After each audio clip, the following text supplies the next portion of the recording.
Right now, live at 11 o'clock on the WHAS11 night team, it is open right now. Take a look. You see the bottom of your screen. You can see the white lights moving at you there. Well, that's the 2nd Street Bridge and all that darkness over the river. It reopened just before 7 o'clock tonight, nearly 2 hours behind schedule. But hey, it is open at least. It's been shut down for more than a month as repairs finished up a week early, which will help avoid disruptions to the city's preparations for Thunder over Louisville next Saturday. But it is going to be shut down again for Thunder. Hello, everybody, and thanks for joining us. I'm Doug Proffitt. The crucial bridge has been partially closed since a 4-vehicle crash left that semi-truck dangling right off the side of it. Transportation leaders say the damage was isolated to the sidewalk structure. Repairs consisted of removing the damaged sidewalk and then replacing the damaged portion with new steel beams and concrete walking surfaces. The bridge will only be open for a few days. The 2nd Street Bridge always closed for 3 days, so crews can use it for Thunder over Louisville. That means it's going to close again coming up next Friday, Saturday for Thunder, and then on Sunday. Also news since 6, Kentucky lawmakers returning to Frankfort today for the final 2 days of the legislative session, and legislators have already overridden several of the governor's vetoes. First, legislators overrode the governor's veto of House Bill number 5, also known as the Safer Kentucky Act. The governor in his veto message said while he approved of some portions of the bill, he could not overlook portions that he says would criminalize homelessness and increase incarceration rates. Several Democratic members defended the governor's veto before the vote. HB 5 should have been broken into multiple bills.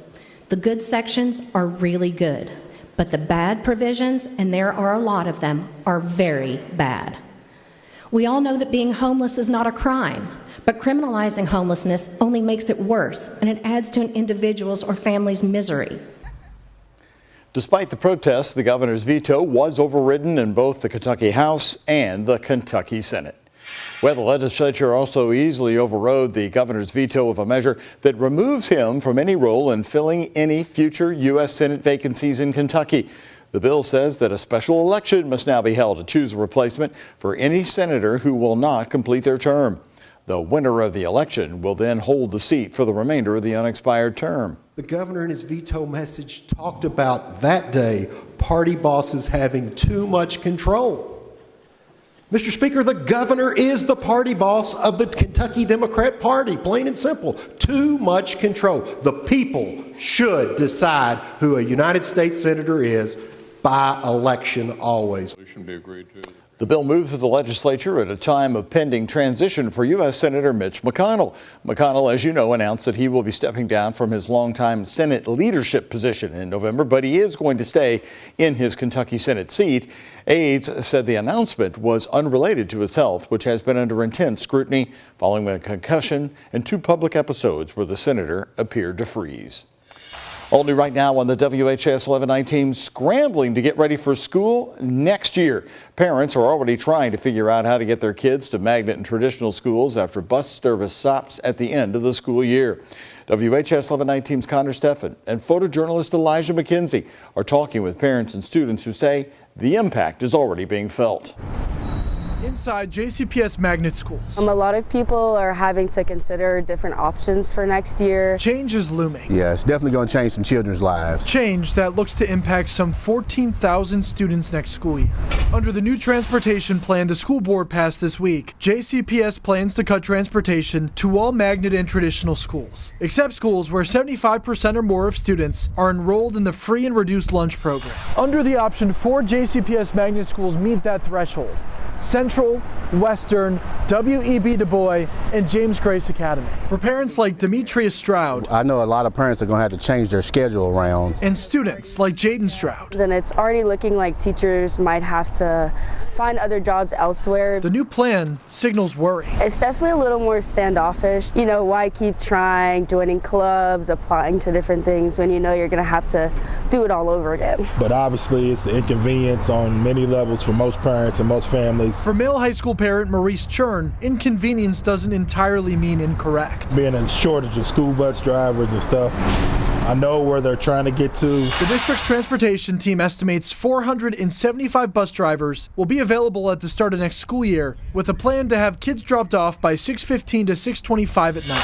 Those who support the plan say it's a necessary choice to keep the district-wide transportation on track next year. I think it's going to have an effect all across the county. But others like Churn worry about its impact on disadvantaged students. So I get to see a lot of the shortcomings that they have to deal with on a day-to-day basis outside of school. So now it seems like it's done trickled over into the school system.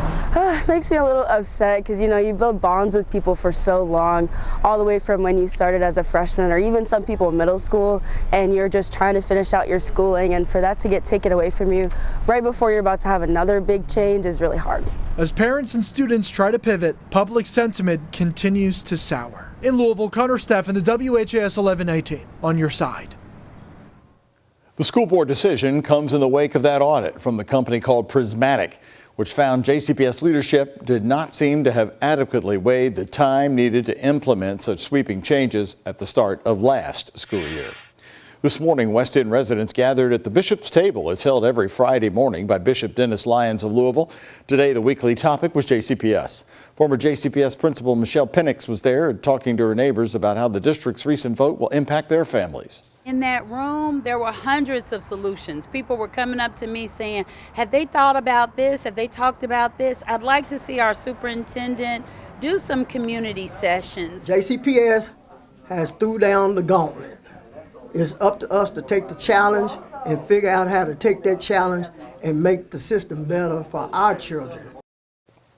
JCPS says their hand was forced by the ongoing bus driver shortage. Penix says this change will impact low-income residents most of all. Just before 1 o'clock, 100 Louisville firefighters, WHAS 1119's Taylor Woods and photojournalist Aspen Hester talked to a man who lived in the building today of a major fire that injured 3 firefighters. They've now been released from the hospital. 3 Louisville firefighters who were sent there after fighting a large fire in West Louisville today are no longer being treated. More than 100 firefighters were on the scene. The blaze so massive, nearby school had to evacuate. WHAS 1119's Taylor Woods and photojournalist Aspen Hester talked to a man who lived in the building. Billowing smoke after a powerful blaze caused this 3-story apartment building to go up in flames in the Russell neighborhood on Friday afternoon. It all happened so fast. I don't know what happened.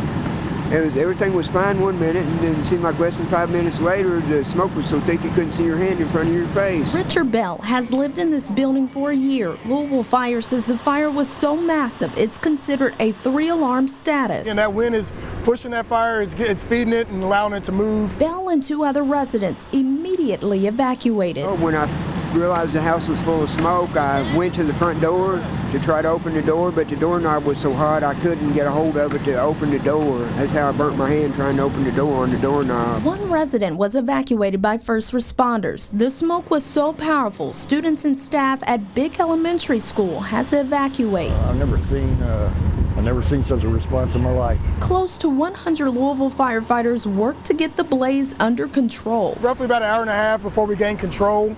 We did have 3 firefighters sustain injury.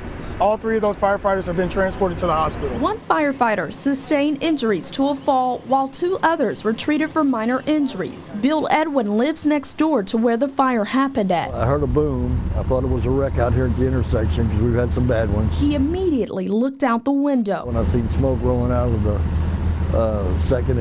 first and second floor of the adjacent building there, so I ran outside to see if everybody was okay. Everybody got out. As for Richard, he's just happy everyone made it out okay. I'm just glad that I'm still alive.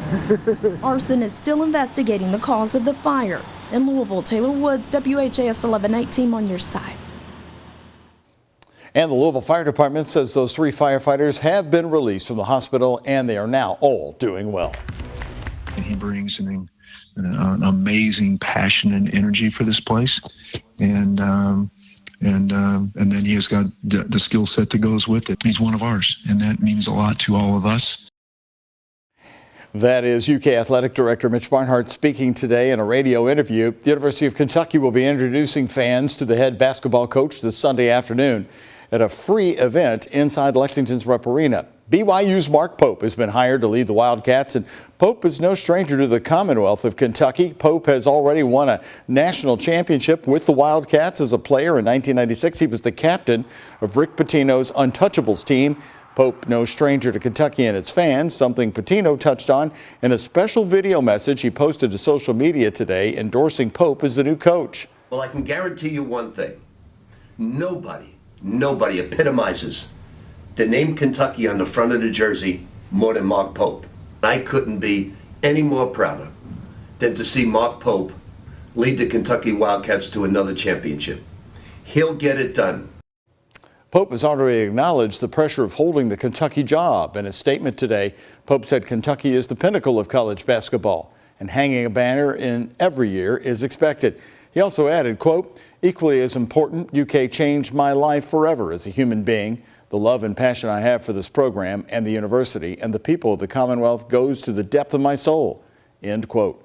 A lot more on this is coming up in tonight's sports with Ken Spencer in just a few minutes.